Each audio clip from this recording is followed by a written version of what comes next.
नमस्कार, मैं हूं मनोज सिंह और आप देख रहे हैं Vikramshila academy Lucknow YouTube channel.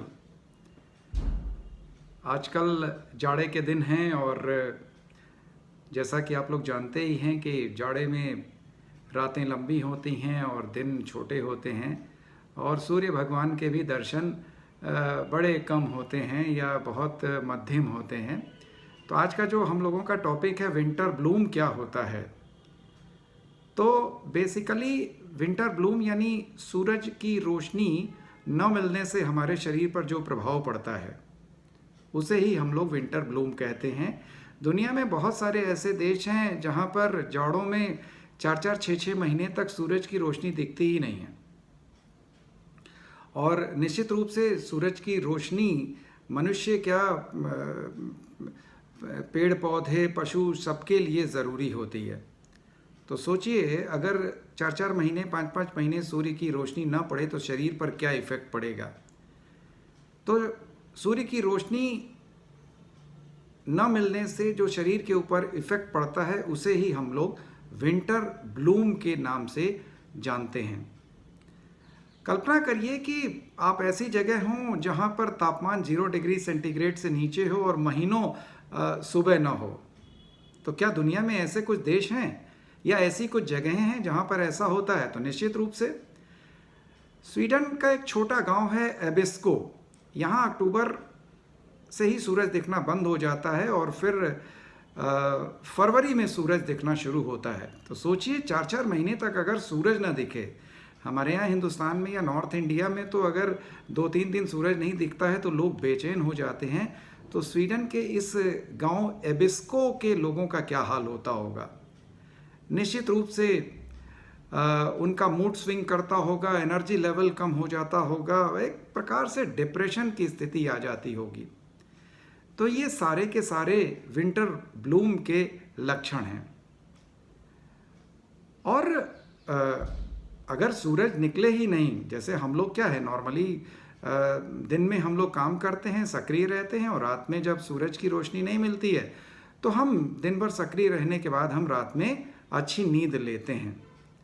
लेकिन जब हमेशा 24 घंटे सूरज निकलेगा ही नहीं तो कब सोएंगे, कब जागेंगे।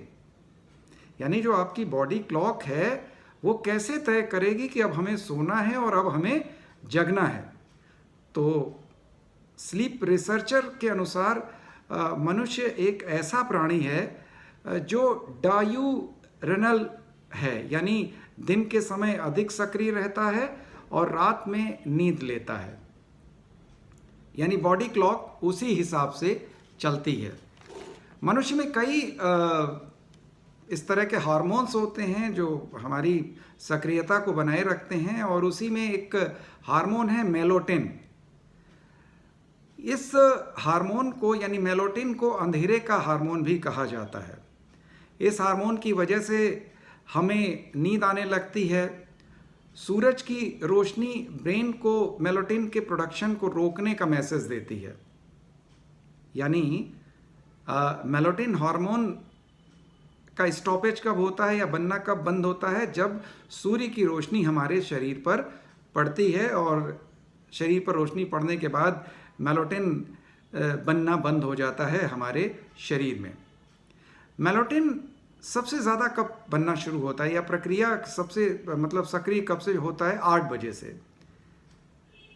इसीलिए बड़े बुजुर्ग कहते हैं ना कि जल्दी खाना खा लो और 8 बजे 9 बजे तक सो जाओ, क्योंकि उस समय ये जो नींद का हार्मोन है उस समय सक्रिय होना शुरू होता है 8 बजे से। और सबसे सुपर सक्रिय कब होता है, यानी टॉप पे कब पहुंचता है? 1 बजे तक। तो 1 बजे तक आंखें एकदम बोझिल हो जाती हैं और अगर किसी दिन आप 1 बजे के बाद अगर जगते हैं तो फिर नींद आना मुश्किल हो जाती है। यानी 1 बजे मेलाटोनिन जो है, अंधेरे का जो हार्मोन है, वो सबसे ज़्यादा सक्रिय रहता है या अपने चरम पर रहता है। और ज्यों सूर्य की रोशनी पड़ती है, सूर्य की रोशनी मिलते ही शरीर का जो बॉडी क्लॉक है वो कहता है भाई मेलाटोनिन जी अब ना बनो।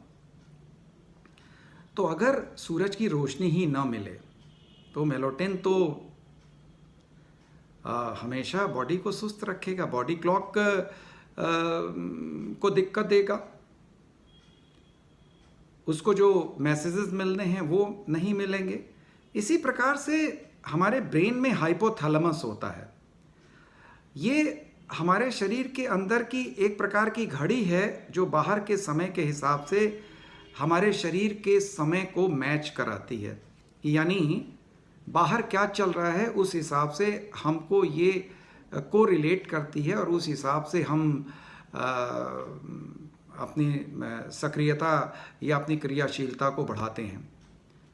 अब ये होता कैसे है, तो कैसे शरीर को पता चलता है? तो आँखों के जरिए बाहर की रोशनी को ये सेंस करता है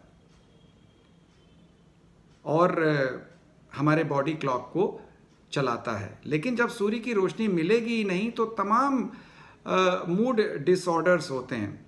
जैसे अगर आप देखें तो उत्तरी अमेरिका या उत्तरी यूरोप में ये प्रॉब्लम ब्लूम विंटर की आपको बहुत ज़्यादा आपको मिलेगी और लोगों को डिप्रेशन या अन्य इस प्रकार की समस्याएं काफ़ी ज़्यादा मिलती हैं। तो अब ये जो प्रॉब्लम है जो जाड़े की वजह से या सूर्य की न निकलने की वजह से होती है, यानी विंटर ब्लूम जो है, उससे बचने के उपाय क्या हैं? तो उससे बचने के लिए हमको लगभग 20 मिनट रोशनी में रहना होगा सवेरे। इसके अलावा अच्छी डाइट लेनी होगी, फिजिकल वर्क करना होगा और थोड़ा सामाजिक बनना पड़ेगा। दोस्तों मित्रों को बुलाइए, उनके साथ उठिए बैठिए और उनसे बातचीत करिए, कुछ गेम्स वगैरह खेलिए, कुछ और चीज़ें करिए और कम से कम 2 घंटे घर से बाहर भी निकलिए। तो ये तो उन देशों के लिए है, स्पेशली उत्तरी अमेरिका और उत्तरी यूरोप, जहाँ पर विंटर ब्लूम की प्रॉब्लम ज़्यादा होती है, सूर्य कम निकलता है। तो वहाँ पे वैज्ञानिकों ने ये कहा कि कम से कम भाई 20 मिनट तो ज़रूर धूप लीजिए। आपने देखा होगा, इसीलिए जो यूरोपीय देश हैं या अमेरिका वगैरह से में सन बाथ लोग लेते हैं, समुद्र के किनारे सन बाथ लेते हैं, क्योंकि सूर्य की रोशनी बहुत ज़रूरी है शरीर के पर्याप्त विकास के लिए। अगर विंटर ब्लूम को हम अपने देश के परिप्रेक्ष्य में देखें तो हमारे देश में सामान्यतः सूर्य की रोशनी की कमी नहीं है। हाँ, बारिश में कभी कभी हमारे देश में कुछ लोगों को ये समस्या विंटर ब्लूम की आ जाती है और उनका मूड अपसेट हो जाता है। कई बार जब कई कई दिन आपने देखा बदली रहती है, सूर्य नहीं दिखता है, तो विंटर ब्लूम के लक्षण हमारे देश में भी कुछ लोगों को दिखने लगते हैं। उस समय उनका मन अनमना हो जाता है, डिप्रेशन के भाव आते हैं, चिड़चिड़ापन होता है, नींद नहीं आती है उनको। तो उससे बचने का वही उपाय जैसा पहले हम लोगों ने जिक्र किया था कि थोड़ा सा अच्छी डाइट लें, दोस्तों के साथ उठे बैठें, मिले जुलें बैठें। इसके अलावा कुछ फिजिकल वर्क करें, योगा करें, एक्सरसाइज करें और इस प्रकार से विंटर ब्लूम के जो साइड इफ़ेक्ट्स हैं उनसे बचा जा सकता है। तो विंटर ब्लूम के बारे में आज बस इतना ही। अगले वीडियो में हम लोग फिर से किसी नए मुद्दे पर चर्चा करेंगे। आप लोगों से अनुरोध है कि Vikramshila academy Lucknow YouTube channel को आप लोग ज़्यादा से ज़्यादा सब्सक्राइब करें, लाइक करें और शेयर करें। नमस्कार, जय हिंद, जय भारत।